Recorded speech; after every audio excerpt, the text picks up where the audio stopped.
Ikan gabus di rawa-rawa. Cakep. Ikan belut nyangkut di jaring. Cakep. Halo Ings People yang setia, welcome back to Sharing.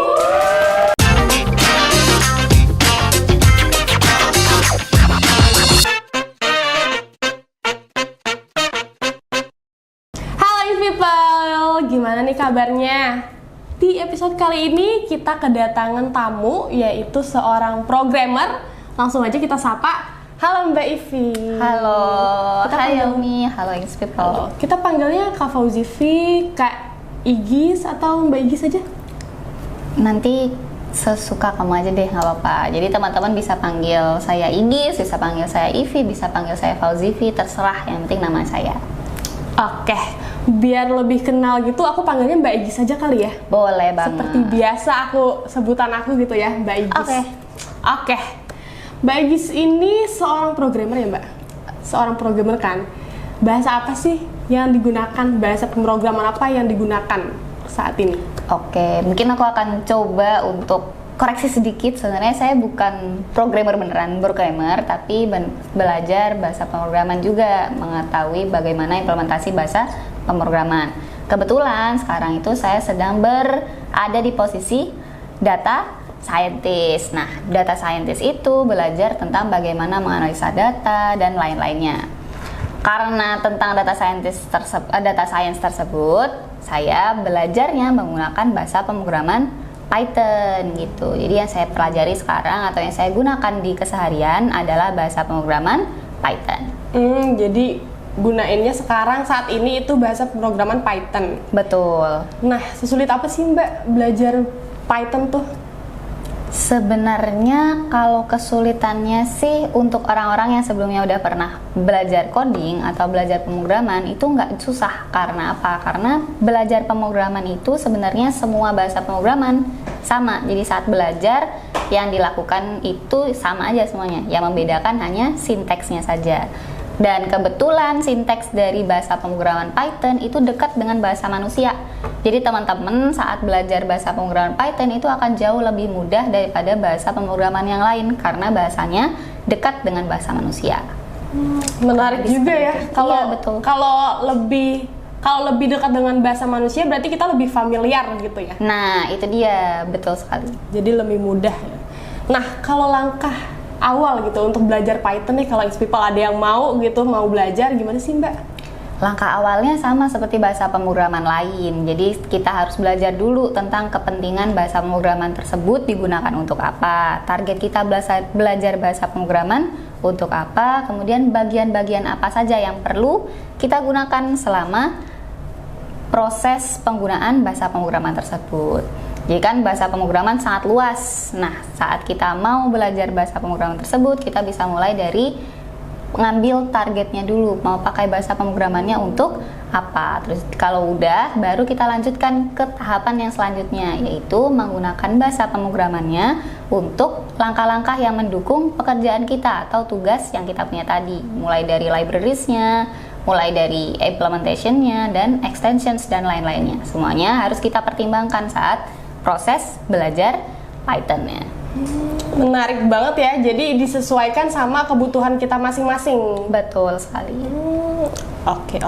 Nah, kan bahasa pemrograman itu banyak ya Mbak. Contohnya kayak apa aja Mbak Gis? Ya, tadi yang saya sampaikan yang udah kita bahas barusan tuh ada Python, kemudian ada bahasa Java, ada JavaScript, ada PHP, ada juga bahasa yang sekarang lagi tren itu Golang, kemudian yang mendukung dunia mobile itu ada Flutter, React.js, dan lain-lainnya. Semuanya itu adalah bahasa pemrograman yang bisa kita gunakan untuk masing-masing penggunaannya. Jadi sangat banyak sebenarnya di sekitar kita. C juga belum sempat saya sampaikan.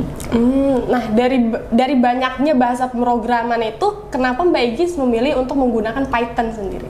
Oke, nah kebetulan kan tadi di awal saya udah sempat sampaikan kalau Python itu saya gunakan untuk proses data science.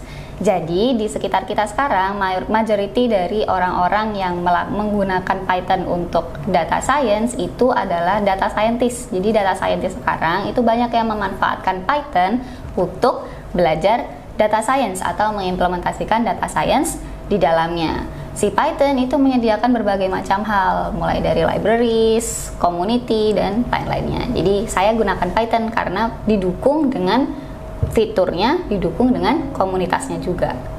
Tadi libraries itu fungsinya apa sih Mbak? Oh iya, jadi dalam bahasa pemrograman itu ada banyak package-package yang bisa kita gunakan untuk membantu proses coding yang kita lakukan. Jadi kan nggak mungkin tuh kita selalu nulis scratch dari nol sampai proses itu terjadi. Nah, di dalam bahasa pemrograman biasanya disediakan berbagai macam package atau libraries yang kita bisa gunakan langsung untuk memanfaatkan proses tersebut sebagai ilmu yang atau sebagai tool yang kita gunakan saat melakukan proses pemrograman. Jadi nggak perlu kita tulis dari nol, kita tinggal import aja library yang disediakan oleh bahasa pemrograman tersebut. Oh, berarti bukan dari mentah-mentah kayak kan kalau aku pernah belajar pemrograman itu kayak hello world.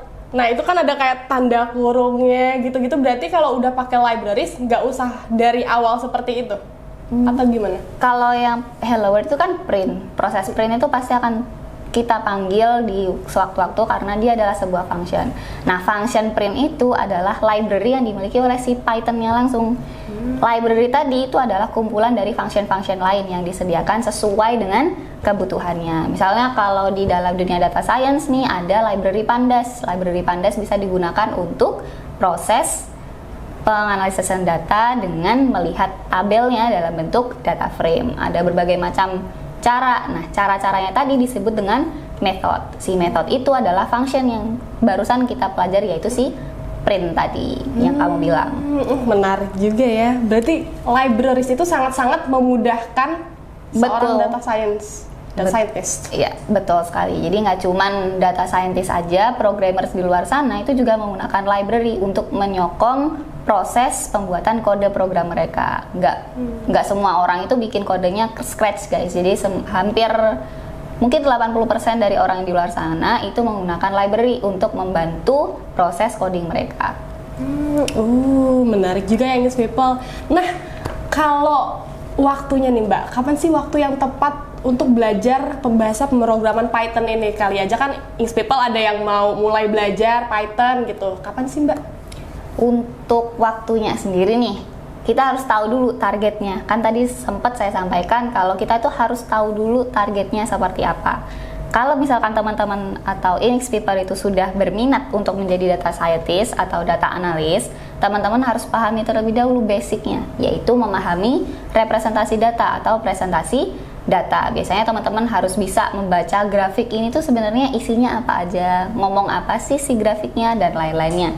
Kalau teman-teman udah bisa belajar tentang hal tersebut, barulah teman-teman pastikan kalau mau mengubah karir menjadi data analis atau data scientist, barulah teman-teman munculkan inisiasi untuk menggunakan materi-materi yang ada di dunia data science untuk diimplementasikan di sekitar kalian. Nah, karena kan udah ada minat nih ke dunia data analis dan juga dunia data scientist, teman-teman bisa belajar lebih lanjut tentang hal tersebut. Kalau menurut saya, hampir semua orang itu perlu untuk bisa atau memiliki kemampuan membaca visualisasi data. Jadi teman-teman kalau bisa belajar bagaimana caranya membaca grafik, bagaimana caranya mengetahui nilai-nilai statistik yang dasar untuk dilihat dari data atau representasi data yang ada di sekitar kita.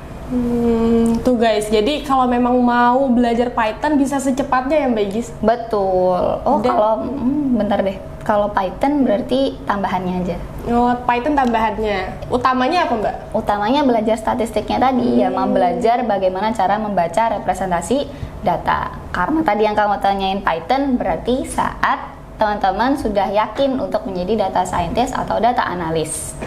Kayak gitu guys. Dan di zaman sekarang saat ini juga data scientist dan data analis ini banget ya Mbak, sangat-sangat dibutuhkan. Betul. Kalau menurut saya nih di perkembangan sekarang setiap company itu harusnya udah punya data scientist atau data analisnya masing-masing. Karena persaingan sekarang itu sangat membutuhkan data yang ada di sekitar kita.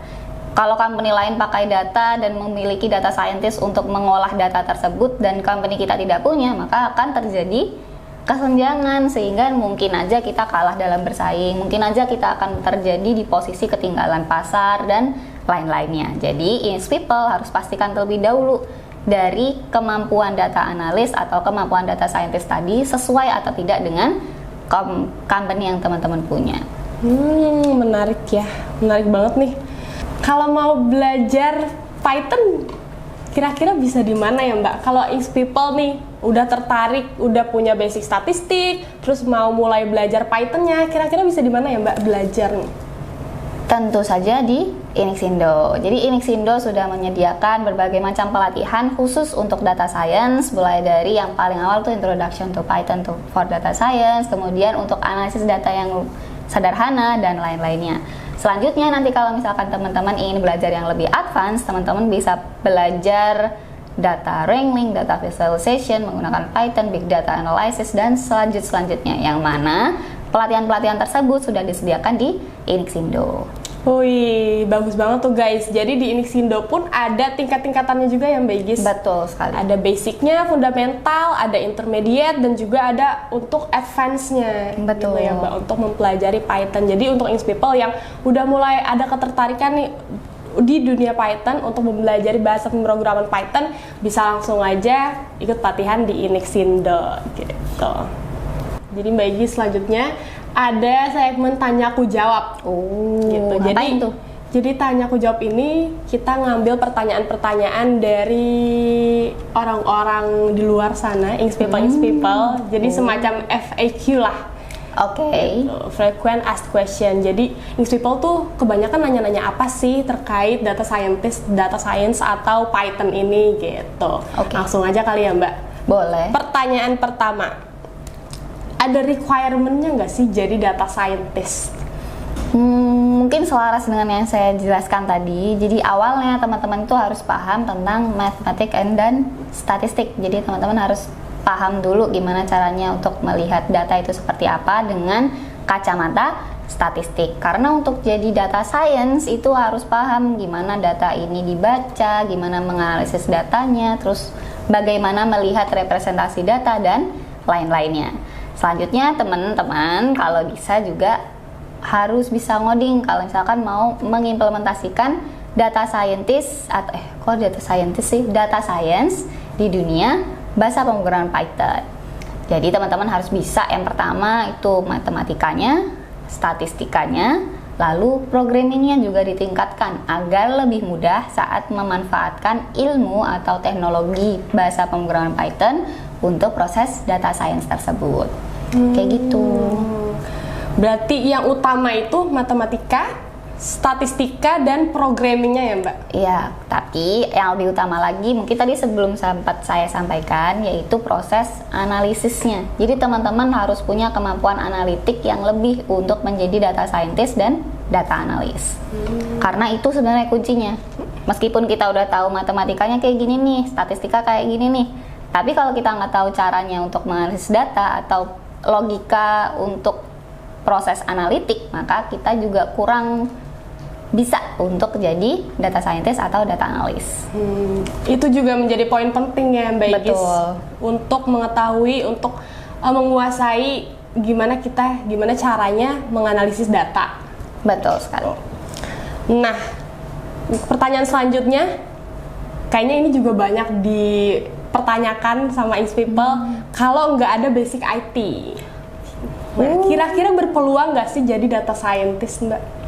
Tentu saja berpeluang. Justru kalau misalkan jadi data scientist itu mungkin banyak orang yang dari luar informatikanya atau dari luar IT. Karena tadi kemampuan yang diutamakan itu adalah proses pemahaman matematisnya, pemahaman statistikanya, dan juga proses berpikir analitiknya. Jadi teman-teman harus kuat dulu di proses analitiknya, baru mendalami ilmu-ilmu yang lain. Saya yakin kalau teman-teman sudah memiliki kemampuan dasar analitik yang bagus untuk mempelajari matematika, statistika, dan programming itu akan lebih mudah juga. Lebih seperti itu, Kak. Nah, gitu Ings People. Jadi jangan patah semangat dulu ya, Mbak Igis. Betul. Yang penting kita belajar ilmu analisisnya, terus matematika, statistika, dan juga programming. Nice. Gitu. Betul sekali. Kalau untuk tips untuk pemula yang mau jadi data scientist, kasih dong tips and triknya kali kalau ada gitu Mbak. Satu tips yang bisa saya sampaikan buat teman-teman semua yang ingin jadi data analis atau data scientist itu adalah belajar untuk berpikir kritis dan kepo. Kalau kita nggak kepo, maka data yang ada di depan kita itu akan menjadi data yang gitu aja. Jadi teman-teman harus bisa kepo nih, kenapa kok datanya ada ini ya? Bagaimana ya caranya biar bisa dapat data ini? Kalau ada data ini kira-kira bisa jadi apa ya? Dan seterusnya. Dari situ nanti akan mulai tumbuh bagaimana cara kita berlogika analitik dan lain-lainnya. Kayak gitu. Jadi lebih sering kepo dan kritis. Harus kepo guys. Jadi kepo itu nggak selamanya buruk ya. Betul. Kalau kepo terkait ilmu itu bagus banget dong. Jangan lupa keponya diikuti dengan kritis. Kan percuma kalau kita kepo, kamu ngapain? Terus habis itu nggak ditanya lagi. No. Sama Cuman aja kepo jadi doang. cuma Iya. kepo doang. Jadi harus dikritisi. Yang sudah didapatkan itu harus kita kritisi lebih lanjut. Betul, kepo dan kritis. Nah, betul. Oke, itu sih pertanyaan terakhir Mbak Igis. Sayang sekali. Padahal masih pengen ngobrol. It's okay, nanti kan ngobrol-ngobrolnya lagi bisa di pelatihannya itu. Makanya iya, jangan lupa ikut betul pelatihan di sekali. Sindo gitu. Nah, terima kasih banyak ya Mbak Igis Terima kasih juga ke Helmi. atas waktunya, dan bisa dikonklusikan kali ya. Jadi untuk requirement-nya kita bisa utama belajar matematika itu, matematika, Betul. statistika, programming, terus ilmu analisis juga kalau memang mau jadi data scientist. Nah, untuk bahasa pemrograman Python sendiri itu juga nggak sulit-sulit banget ya Mbak Igis? Betul sekali. Karena sangat-sangat familiar, kita bisa familiar karena dekat dengan bahasa manusia gitu. Nah, terus kalau untuk kapan belajar Python-nya itu juga menyesuaikan kebutuhan masing-masing Betul. juga ya Mbak Igis. Gitu guys. Dan tadi banget sih yang paling ingat di otak untuk tipsnya itu jangan lupa untuk jadi orang kepo dan juga kritis. Betul. Nah, jadi gitu guys, info-info seputar Python dan juga data science atau jadi data scientist dari Mbak Igis. Terima kasih banyak ya infonya Mbak Igis. Iya, sama-sama. Semoga membantu ya. Maaf banget masih belum bisa menyampaikan dengan sempurna. Tapi semoga informasi yang saya sampaikan bisa membantu teman-teman untuk mengenal tentang Python dan data science. Betul. Nah, Ings People, jangan lupa juga video ini di like, komen, subscribe, dan juga jangan lupa share ke teman-teman kalian karena masih banyak banget informasi-informasi yang sayang dilewatkan. Betul. Saya pilih Inixindo.